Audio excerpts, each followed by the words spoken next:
ಕ್ಷೇತ್ರಗಳಲ್ಲೇ ಕಾಂಗ್ರೆಸ್ನಲ್ಲೇ ಉಳ್ಕೊಂಡು ಹೋಗುವಂಥ ಒಂದು ಸಾಧ್ಯಗಳು ಹೆಚ್ಚಿದ್ದಾವೆ. ಪಟ್ಟಣವರು ಅಷ್ಟೇ, ಯಾಕಂದರೆ ಸಿದ್ದರಾಮಯ್ಯ ಜೊತೆಗೆ ಗಳಷ್ಟ ಕಂಠಸ್ಥ ಸ್ನೇಹ ಇರೋದ್ರಿಂದಾಗೆ ಅವರು ಅದನ್ನು ಕಾಯ್ಕೊಂಡು ಹೋಗುವಂಥ ವಿಚಾರ ಮಾಡ್ತಾರೆ ಅನ್ನೋದ್ರಲ್ಲಿ ಎರಡು ಮಾತಿಲ್ಲ.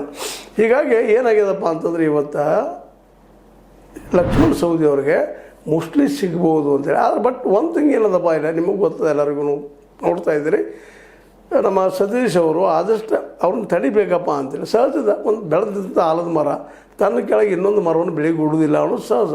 ಅದಕ್ಕಾಗಿ ಅವ್ರಿಗೆ ಇವತ್ತು ಬೆಳಗಾವಿ ಜಿಲ್ಲೆಯಲ್ಲಿ ಅತ್ಯಂತ ಪ್ರಬಲ ಪ್ರತಿಸ್ಪರ್ಧಿಗಳಂದ್ರೆ ಇಬ್ಬರು, ಒಬ್ಬ ರಮೇಶ್ ಕತ್ತಿಯವರು, ಇನ್ನೊಬ್ಬರು ಲಕ್ಷ್ಮಣ್ ಸವದಿ ಅವರು.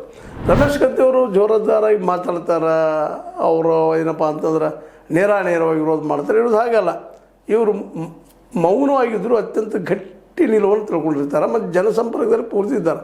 ಇತ್ತೀಚೆಗೆ ಕತ್ತೆ ಕುಟುಂಬದವ್ರು ಪೂರ್ತಿ ಹುಕ್ಕೇರಿ, ಯಮಗನಮರಡಿ ಎರಡು ಕ್ಷೇತ್ರಗಳಲ್ಲೂ ಪ್ರತಿಯೊಂದು ಮನೆಗೆ ಹೋಗಿ ಭೇಟಿಯಾಗಿ ತಮ್ಮ ಒಂದು 2028 ಒಂದು ಏನು ಚುನಾವಣೆ ಅದರ ಅದನ್ನು ಗಟ್ಟಿ ಮಾಡ್ಕೊಳ್ತಾ ಇದ್ದಾರೆ ಅನ್ನೋದು ಅತ್ಯಂತ ಪ್ರಬಲ ಮೂಲಗಳಿಂದ ಕಂಡು ಬರ್ತಾ ಇದ್ದವು. ಅದರಲ್ಲೂ ಯಮಗನಮರಡಿ ಎಷ್ಟೇ ಇರೋದ್ರಿಂದಾಗೆ ಅಲ್ಲೇ ಈಗಾಗಲೇ ಇಬ್ಬರಿಗೂ ಹೇಳಿದ್ದೆ ನಿಮಗೆ, ಇಂದಿನ ಉಂದ್ರಿಯವ್ರನ್ನ ಮತ್ತು ಅಷ್ಟಿಗೆ ಅವ್ರನ್ನ ಇಬ್ಬರನ್ನು ಒಟ್ಟು ತಗೊಂಡು ಎಲ್ಲಿಯಾದರೂ ಅಡ್ಡಾಡ್ತಾ ಇರ್ತಾರೆ, ತಿರುಗಾಡ್ತಾ ಇರ್ತಾರೆ, ಭೇಟಿ ಆಗ್ತಾ ಇರ್ತಾರೆ, ಜನಸಂಪರ್ಕ ಮಾಡ್ತಾ ಇರ್ತಾರೆ. ಒಟ್ಟಿನಲ್ಲಿ ಅವ್ರಿಗೆ ಹುಕ್ಕೇರಿ ಮತ್ತು ಈ ಒಂದು ಯಮಗನಮರಡಿ ಪೂರ್ಣ ಪ್ರಮಾಣದಲ್ಲಿ ಈ ಸಲ ತಮ್ಮ ವಶಕ್ಕೆ ಪಡ್ಕೋಬೇಕು ಅನ್ನುವಂಥದ್ದು.